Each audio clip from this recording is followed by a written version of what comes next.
faveur de l'intégration continentale dans le cadre, bien entendu, de l'Union africaine où le Gabon prend une part active.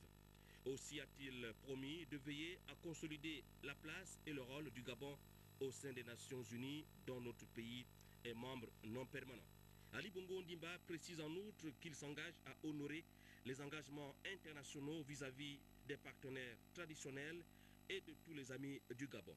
Développer les synergies constructives dans le sens nord-sud et sud-sud figure dans l'ambitieux agenda du numéro 1 gabonais qui, depuis des années, demande à s'emploie à adhérer son pays aux principaux dispositifs internationaux de garantie d'investissement dont le Gabon est membre.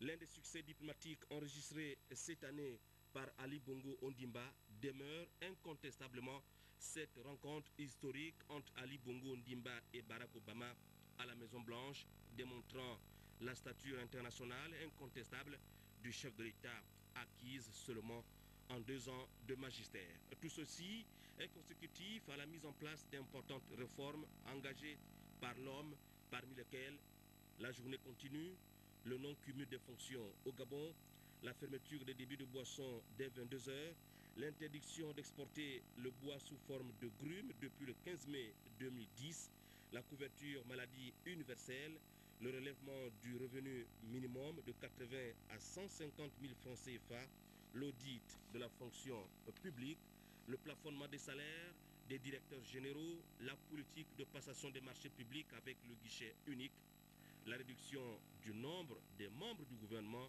autant de mesures et actes symboliques à tonalité politique et sociale et qui poussent chaque fois le chef de l'État à multiplier les signes volontaristes vers les objectifs recherchés.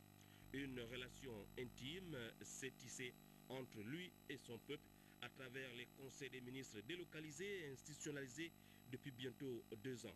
La relation de proximité par ses voies institutionnelles et par des mécanismes propres à la méthode Ali donne à la nation tout entière l'image d'un président proche des populations, attentif, prêt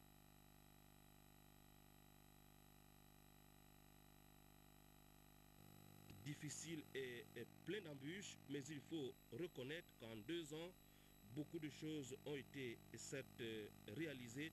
Et certes, le chemin de la croissance est tracé, mais beaucoup reste encore à faire.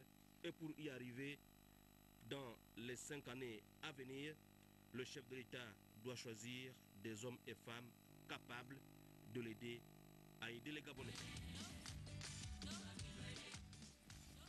Merci Patrick Simongoy pour toutes ces précisions. Nous allons clore cette édition d'information avec cette communication de la CENAP dans le cadre de l'organisation de l'élection des députés à l'Assemblée nationale du 17 décembre 2011. Le secrétaire général de la CENAP porte à la connaissance des personnes désignées pour être membres des bureaux des commissions électorales locales, c'est-à-dire les présidents, les vice-présidents et les rapporteurs généraux qu'un séminaire de préparation et de formation est organisé à leur intention les mardis 18 et mercredi 19 octobre 2011 à partir de 9 h à la salle Mengan du Palais international des conférences de la Cité de la démocratie.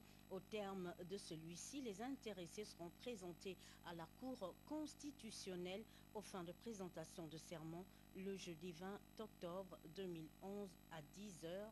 La présence de tous à ces 2 manifestations est de rigueur. C'est la fin de cette édition d'information. Merci pour votre attention. À demain, 20 h.